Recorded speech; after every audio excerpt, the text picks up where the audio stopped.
시간 새벽 기도회를 시작하며 주께와 엎드려 경배드립니다. 같이 고백하죠. 주께와 엎드려 경배드립니다.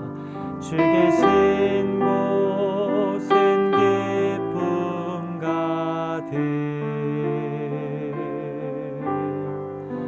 무엇과도 누구와도 바꿀 수 없네. 예배드림이 기쁨 됩니다. 주께와 엎드려 경배드립니다. 주 계신 곳엔 기쁨 가득 무엇과도 누구와도 바꿀 수 없네. 예배드림이 기쁨 됩니다. 아멘.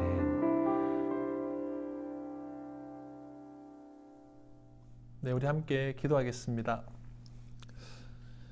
하나님, 오늘도 새벽 기도를 드릴 수 있음에 감사합니다. 2020년 마지막 날을 시작하면서 올 한 해 우리의 삶 가운데 함께 하시고 역사하셨던 하나님의 은혜를 고백하며 나갑니다. 유난히 힘들었던 올해를 돌아보면서 연약한 우리에게 하나님의 도우심이 얼마나 필요한 것인지를 다시 기억하게 됩니다. 다가오는 2021년도 하나님 의지하고 하나님의 인도하심을 따라가는 우리가 되기를 원합니다. 선한 목자 되신 주님을 믿고 따라갈 때 우리의 영혼이 그 안에서 만족과 쉼을 얻는 귀하고 복된 일들이 허락되게 하여 주시옵소서. 이 아침 하나님의 말씀을 보고 들을 때 우리를 향하신 크고 놀라운 사랑을 느끼고 깨닫는 은혜가 있게 하여 주시옵소서. 감사드리며 예수님의 이름으로 기도합니다. 아멘. 12월 31일 온라인 새벽 기도회로 함께 하시는 모든 분들을 주님의 이름으로 환영하고 축복합니다. 올해도 벌써 마지막 날이 되었습니다. 올 한 해 우리의 삶 가운데 함께 하시고 인도하셨던 그 하나님의 은혜 앞에 감사하며 나갈 수 있는 그런 오늘 하루가 되었으면 좋겠습니다. 오늘 밤 11시에는 온라인 송구 영신 예배가 있습니다. 우리의 삶을 하나님 앞에 내어놓고 우리의 삶을 인도하셨던 그 하나님 앞에 감사와 영광을 올려드리고 그 하나님을 우리가 경건한 마음으로 예배할 수 있도록 우리 마음과 몸에 준비하셔서 함께 예배 참석하실 수 있기를 소망합니다. 오늘 우리에게 허락하신 하나님의 말씀 살펴보도록 하겠습니다. 오늘 우리에게 허락하신 하나님의 말씀은 구약성경 시편 44편의 말씀입니다. 구약성경 시편 44편의 말씀입니다. 제가 읽을 때에 우리 함께 계신 곳에서 성경을 읽으면 좋겠습니다. 하나님이여, 주께서 우리 조상들의 날 곧 옛날에 행하신 일을 그들이 우리에게 일러주매 우리가 우리 귀로 들었나이다. 주께서 주의 손으로 뭇백성을 내쫓으시고 우리 조상들을 이 땅에 뿌리박게 하시며 주께서 다른 민족들은 고달프게 하시고 우리 조상들은 번성하게 하셨나이다. 그들이 자기 칼로 땅을 얻어 차지함이 아니요 그들의 팔이 그들을 구원함도 아니라 오직 주의 오른손과 주의 팔과 주의 얼굴의 빛으로 하셨으니 주께서 그들을 기뻐하신 까닭이니이다. 하나님이여, 주는 나의 왕이시니 야곱에게 구원을 베푸소서. 우리가 주를 의지하여 우리 대적을 누르고 우리를 치러 일어나는 자를 주의 이름으로 밟으리이다. 나는 내 활을 의지하지 아니할 것이라 내 칼이 나를 구원하지 못하리이다. 오직 주께서 우리를 우리 원수들에게서 구원하시고 우리를 미워하는 자로 수치를 당하게 하셨나이다. 우리가 종일 하나님을 자랑하였나이다. 우리는 하나님의 이름에 영원히 감사하리이다. 그러나 이제는 주께서 우리를 버려 욕을 당하게 하시고 우리 군대와 함께 나가지 아니하시나이다. 주께서 우리를 대적들에게서 돌아서게 하시니 우리를 미워하는 자가 자기를 위하여 탈취하였나이다. 주께서 우리를 잡아먹힐 양처럼 그들에게 넘겨주시고 여러 민족 중에 우리를 흩으셨나이다. 주께서 주의 백성을 헐값으로 파심이여 그들을 판값으로 이익을 얻지 못하셨나이다. 주께서 우리로 하여금 이웃에게 욕을 당하게 하시니 그들이 우리를 둘러싸고 조소하고 조롱하나이다. 주께서 우리를 뭇 백성 중에 이야기거리가 되게 하시며 민족 중에서 머리 흠듦을 당하게 하셨나이다. 나의 능력이 종일 내 앞에 있으며 수치가 내 얼굴을 덮었으니 나를 비방하고 욕하는 소리 때문이요 나의 원수와 나의 복수자 때문이이다. 이 모든 일이 우리에게 임하였으나 우리가 주를 잊지 아니하며 주의 언약을 어기지 아니하였나이다. 우리의 마음은 위축되지 아니하고 우리 걸음도 주의 길을 떠나지 아니하였으나 주께서 우리를 승냥이의 처소에 밀어 넣으시고 우리를 사망의 그늘로 덮으셨나이다. 우리가 우리 하나님의 이름을 잊어버렸거나 우리 손을 이방 신에게 향하여 폈다면 하나님이 이를 알아내지 못하셨으리이까. 무릇 주는 마음의 비밀을 아시나이다. 우리가 종일 주를 위하여 죽임을 당하게 되며 도살할 양같이 여김을 받았나이다. 주여 깨소서 어찌하여 주무시나이까. 일어나시고 우리를 영원히 버리지 마소서. 어찌하여 주의 얼굴을 가리시고 우리의 고난과 압제를 잊으시나이까. 우리 영혼은 진토 속에 파묻히고 우리 몸은 땅에 붙었나이다. 일어나 우리를 도우소서. 주의 인자하심으로 말미암아 우리를 구원하소서. 아멘. 시편 44편은 우리가 앞에서 다루었던 42편과 43편처럼 고라 자손의 맞쓰길 인도자를 따라 부르는 노래라는 그런 부제가 붙어 있는 책입니다. 기억하시는 것처럼 맞쓰길이라는 단어는 어떤 교훈이라는 의미를 가지고 있는데요. 시나 노래처럼 불리어져서 그 내용에 담긴 교훈을 후대에 계속 전달하는 그런 목적으로 만들어진 것입니다. 본문의 중반부를 살펴보면 시편의 기자가 왜 이런 내용의 시를 기록했는지 우리가 찾아볼 수 있게 됩니다. 지금 이스라엘이 전쟁에서 패배하고 국가적으로 큰 위기를 당하고 있습니다. 그런데 그렇게 된 이유를 명확하게 알 수가 없습니다. 만약에 그들이 범죄했기 때문이라면 그 문제를 하나님 앞에 회개하고 하나님의 도움을 간구하면 될 터인데 그런 내용이 전혀 없다라는 거죠. 하나님 앞에 특별히 범죄한 것도 아니고 이방신을 섬긴 것도 아닌데 어려움이 그들을 찾아왔고 그들은 전쟁에서 패배함으로 고난의 시간을 지나야 했던 것입니다. 그래서 왜 이런 일이 일어나는 것인가? 무엇이 잘못된 것인가? 어디에서부터 이 문제가 시작이 된 것인가? 그것을 찾고 물으면서 그와 동시에 하나님께 도움을 구하는 기도를 하고 있는 것입니다.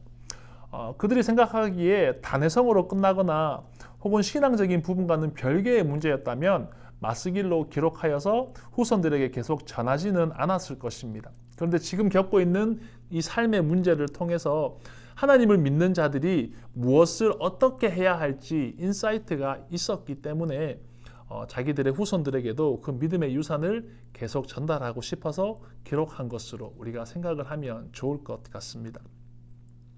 그런 차원에서 보면 하나님을 신앙하는 우리도 시편 44편을 통해서 믿음의 교훈을 찾고 붙잡을 수가 있는 거죠.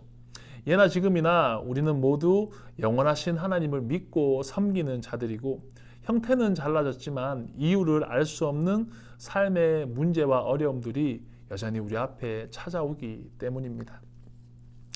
본문을 살펴보면 가장 먼저 하는 이야기가 과거에 있었던 그 구원의 역사들, 다시 말하면 하나님께서 이스라엘 민족의 조상들에게 어떤 구원의 역사를 이루어 가셨는지 그 부분을 이야기를 하고 있습니다. 앞부분에 보면 그런 내용이 계속해서 나오는데요. 우리가 한 1절에서 8절까지의 내용을 보면 굉장히 희망적이고 진취적이고 기쁨의 고백인 것만 같습니다. 그런데 사실은 큰 어려움 앞에서 지금 과거의 일들을 기억하고 회상하고 있는 것이죠. 어려운 상황 속에서 이런 고백을 먼저 하는 이유가 무엇일까요? 역사의 주관자가 하나님이심을 인정하는 믿음의 고백이다라고 우리가 생각을 하면 좋을 것 같습니다. 신명기적 역사관이라고 이해를 할 수가 있는데요.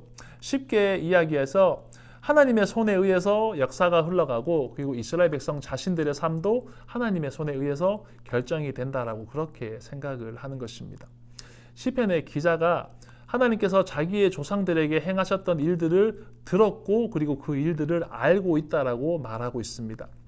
먼 옛날 하나님께서 이스라엘 민족의 조상들을 당신의 백성으로 부르시고 그리고 그들로 하여금 지금 살고 있는 가나안 땅이라고 보여집니다. 이 땅에 들어와서 정착하도록 도우셨다라고 그렇게 이야기를 합니다. 그런데 이 땅은 그냥 들어온 것이 아니라 전쟁을 통해서 이 땅들을 정복해야만 됐는데 하나님께서 그 일들이 일어나는 진행 과정 속에서 이스라엘 민족을 도우시고 그리고 이방 민족을 몰아내셨다라고 그렇게 이야기를 하고 있습니다. 칼이나 자신의 힘이 아니라 하나님의 도우심으로 하나님의 능력으로 그 모든 일들이 이루어졌음을 지금 고백을 하고 있는 거죠. 그들은 왜 어려움과 고난 앞에서 이런 이야기를 먼저 하는 것입니까? 앞에서 이야기했던 것처럼 이 고백을 통해서 하나님께서 역사의 주관자이심을 고백하고 지금 우리가 처한 이 모든 문제 해결도 결국은 하나님의 손 안에 있다는 것을, 하나님의 손에 의해서 이 문제가 닫히기도 하고 열리기도 할 것을 그들이 알고 또한 믿기 때문입니다. 그들이 고난 앞에서 기도할 수 있는 이유는 하나님을 믿기 때문이고 하나님은 당신의 백성들을 향한 구원의 손길을 펼치시는 분이다라는 그 믿음이 지금 있는 것이죠. 그 믿음은 역사를 통해서 증명되어 온 것이고 그들은 계속 그 일들에 관해서 이야기를 전하면서 하나님에 관한 신앙을 놓치지 않고 지금까지 지내왔던 것입니다. 어려움과 고난 가운데서도 하나님을 향해 기도할 수 있는 신앙은 하나님에 대해서 계속 듣고 배우고 그 하나님을 기억하기 때문입니다. 우리가 여기서 간과하지 말아야 할 것 중에 하나는 그 하나님에 대한 이야기, 그 이야기가 어떻게 전해지는가, 누구를 통해서 하나님에 대한 이야기를 듣게 되냐는 것입니다. 이스라엘의 역사와 문화 배경을 볼 때에 대부분의 신앙 이야기나 신앙의 가르침은 가족들, 친척들 혹은 조상들을 통해서 듣게 되는 것이 통상적인 관례입니다. 이것이 굉장히 중요한 포인트입니다. 하나님께서 베푸신 그 구원의 역사가 분명히 존재하는데 그 놀라운 하나님의 역사하심이 묻혀지지 않고 계속 전달되는 그 과정에서 가정이 굉장히 중요한 역할을 감당한다는 그 사실을 우리는 기억을 해야 되는 거죠. 교회에서 설교를 듣고 성경을 배우는 것이 굉장히 중요한 일입니다. 그렇지만 그것과 연계해서 가정이 신앙 공동체로 세워지고 그 안에서 신앙의 교육이 이루어지는 것은 세대와 세대가 단절되지 않고 신앙으로 연결될 수 있는 그 중요한 연결고리가 되는 것입니다. 가정은 또한 삶과 신앙이 가장 가깝게 연결되어 있는 곳이기도 합니다. 오늘날 교회 안에서도 세대 간의 단절을 해결하는 것이 중요한 이슈가 되고 있고 이민교회는 더욱더 그런 현실을 맞이하고 있는 것이 사실입니다. 그런 상황에서 우리는 교회가 감당할 수 있는 그 영역의 한계를 인정하고 그와 더불어 가정 안에서의 그 신앙 교육을 중요하게 인식해 나가야만 되는 것입니다. 이 부분에 대해서 신앙의 가정 안에서 이루어지는 그 신앙 교육에 대해서 찰스 스펄전은 이렇게 이야기를 했습니다. 만일 아버지가 자기 자식들에게 신앙적으로 벙어리가 된다면 그 자녀들의 마음이 죄에 사로잡혀 있다고 해서 놀랄 필요가 있겠는가? 정신이 번쩍 드는 이야기 아니겠습니까? 돈 벌어서 자식들 뒷바라지하고 그리고 대학 보내고 시집 장가 보내는 것이 부모가 감당해야 될 역할의 전부가 아닌 거예요. 우리가 그리스도인으로 부르심을 받고 그리고 믿음의 가정으로 하나님께서 세워주신 것이라면 하나님을 향한 그 신앙이 단절되지 않도록 우리는 계속해서 가르치고 전달할 수 있어야 하는 것입니다.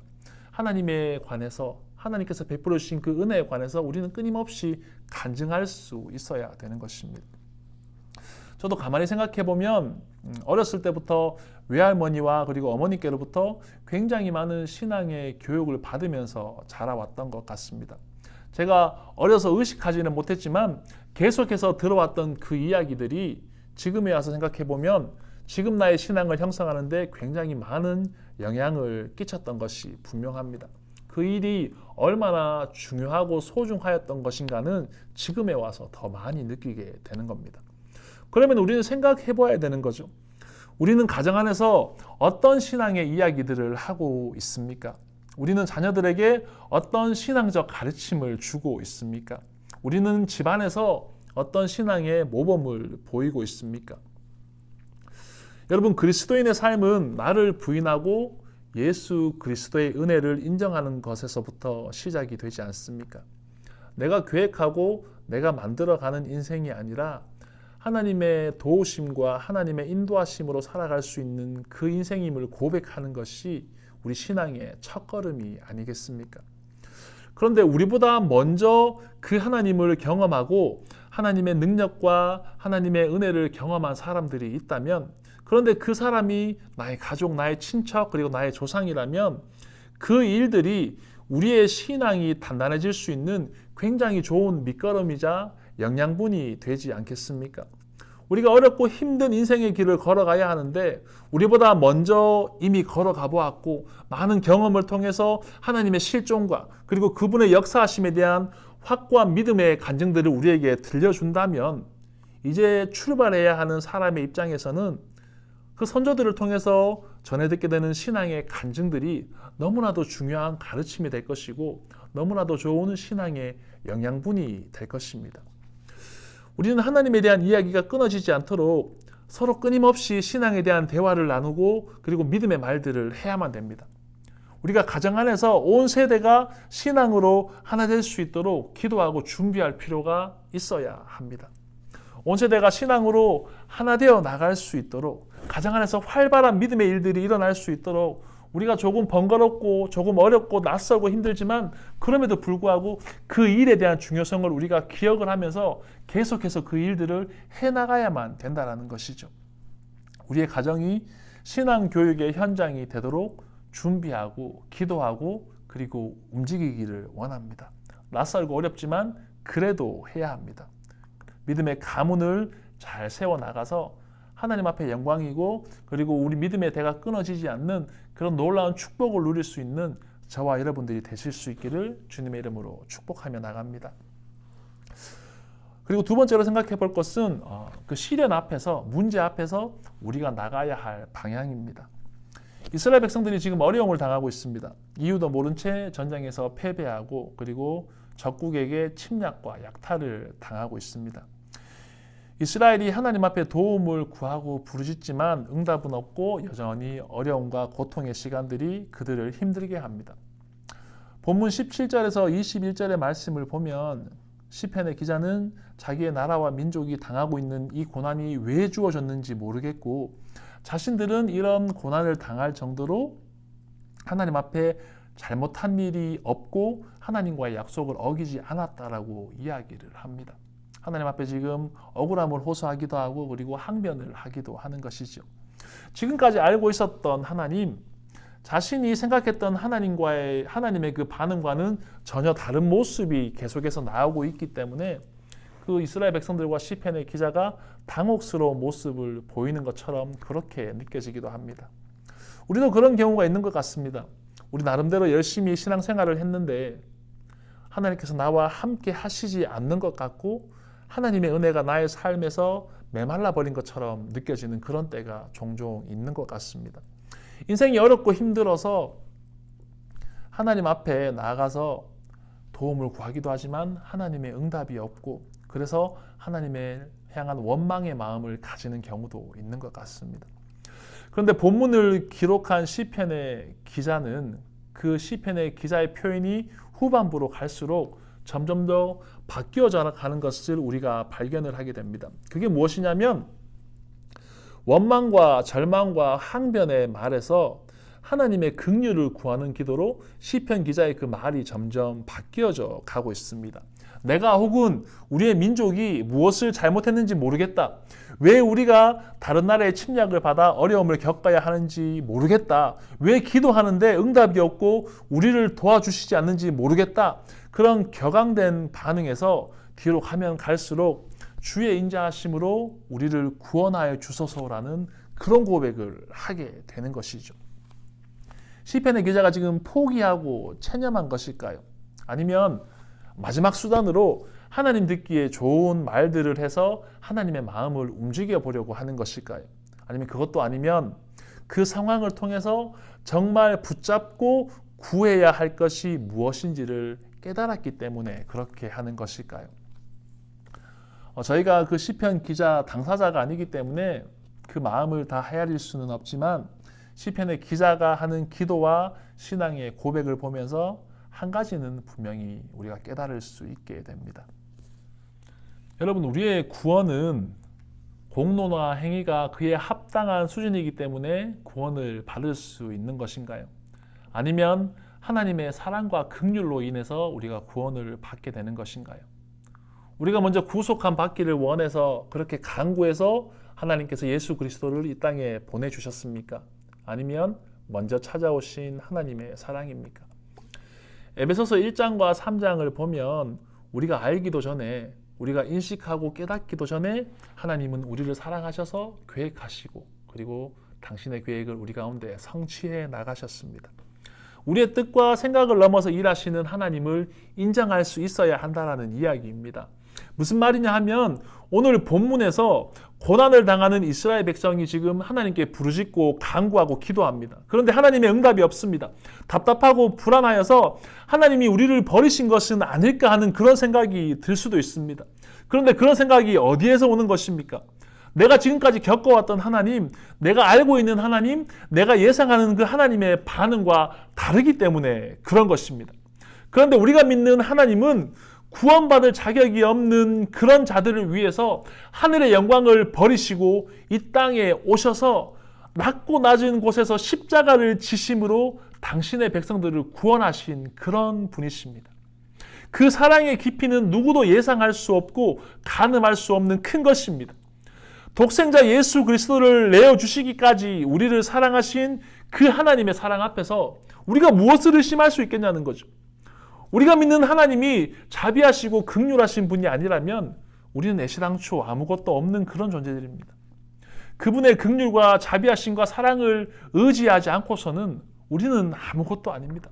하나님의 자비와 긍휼이 우리를 살리신 것입니다. 여러분, 내가 잘못한 것이 없는데 시련이 찾아온 것처럼 그렇게 느껴질 수도 있습니다. 그러면 하나님께서 무엇인가 실수를 하신 것입니까?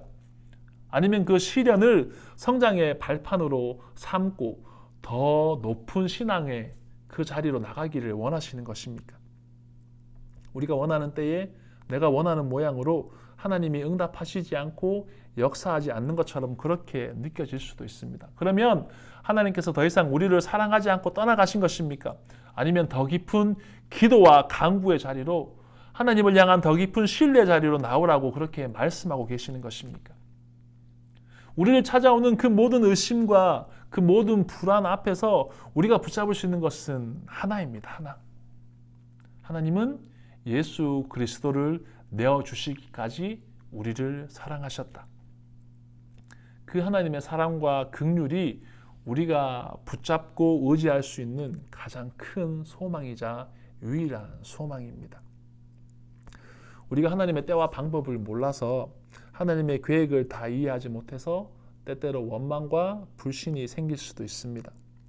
그러나 우리가 그 모든 일보다 먼저 우리를 찾아오신 하나님의 사랑, 그리고 그 긍휼하심, 그 자비로 인해서 우리는 여전히 그분의 선한 역사하심을 믿고 기다릴 수 있는 것입니다. 일어나 우리를 도우소서. 주의 인자하심으로 말미암아 우리를 구원하소서. 시편 기자 이 고백이 오늘 우리의 기도이자 우리의 신앙 고백이 되기를 원합니다. 우리는 여전히 어렵고 힘든 시간을 보내고 있습니다. 언제 우리에게 희망의 빛이 비춰질지 그 누구도 알지 못하는 그런 시대를 살아가고 있습니다. 그러나 그럼에도 불구하고 우리가 하나님을 믿고 의지할 수 있는 이유, 그리고 하나님이 우리 삶의 소망이 되시는 이유, 그리고 우리가 하나님을 의지하면서 기도할 수 있는 그 이유, 그것들을 본문에서 찾게 됩니다. 시편의 기자가 고백하는 그 하나님을 우리도 고백하는 오늘이 되었으면 좋겠습니다. 주의 인자하심으로 우리를 구원하소서.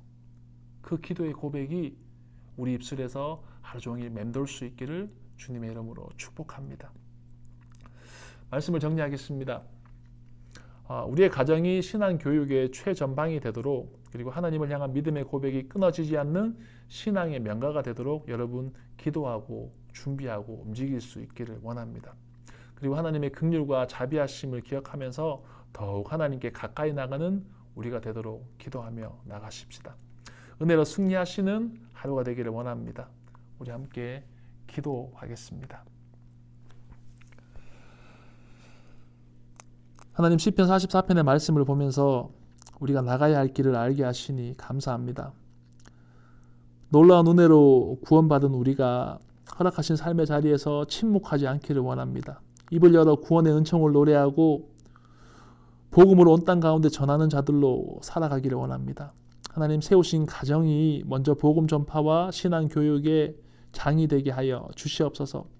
조부모님과 부모님과 자녀들과 그리고 다음 세대에 이르기까지 하나님께서 베풀어 주신 그 놀라운 은혜를 가르치고 전파하여 믿음의 대가 끊어지지 않게 하시고 건강한 신앙이 자리 잡은 신앙 명가들로 회복될 수 있도록 은혜를 부어 주시옵소서. 하나님, 때때로 찾아오는 고난과 어려움들이 우리의 믿음을 흔들 때도 있습니다. 그러나 우리가 믿는 하나님이 얼마나 크고 놀라우신 사랑으로 우리를 찾아오셨는지 기억하기 원합니다. 우리가 알기 전에 예수 그리스도를 이 땅에 보내시고 십자가를 통해 우리를 구원하신 하나님의 그 계획과 사랑 앞에 모든 의심과 두려움을 내려놓기 원합니다. 우리의 눈에 보이지 않고 우리의 생각으로 이해할 수 없는 그런 상황이 다가올지라도 주의 인자하심으로 말미암아 우리를 구원하여 주소서라고 기도할 수 있는 그런 믿음 있는 우리가 되기를 원합니다. 그 하나님으로 인해 오늘도 그리고 새롭게 시작되는 한 해도 믿음으로 걸어가는 우리와 교회가 되게 하여 주시옵소서. 감사드립니다. 예수님의 이름으로 기도합니다. 아멘. 우리 다 같이 주기도문 하겠습니다. 하늘에 계신 우리 아버지여, 이름이 거룩히 여김을 받으시오며 나라 임하옵시며 뜻이 하늘에서 이루어진 것 같이 땅에서도 이루어지이다. 오늘날 우리에게 일용할 양식을 주옵시고 우리가 우리에게 죄 지은 자를 사하여 준 것 같이 우리 죄를 사하여 주옵시고 우리를 시험에 들게 하지 마옵시고 다만 악에서 구하옵소서. 대개 나라와 권세와 영광이 아버지께 영원히 있사옵나이다. 아멘. 우리 함께 이제 개인의 기도하는 자리로 나가겠습니다. 같이 기도하겠습니다.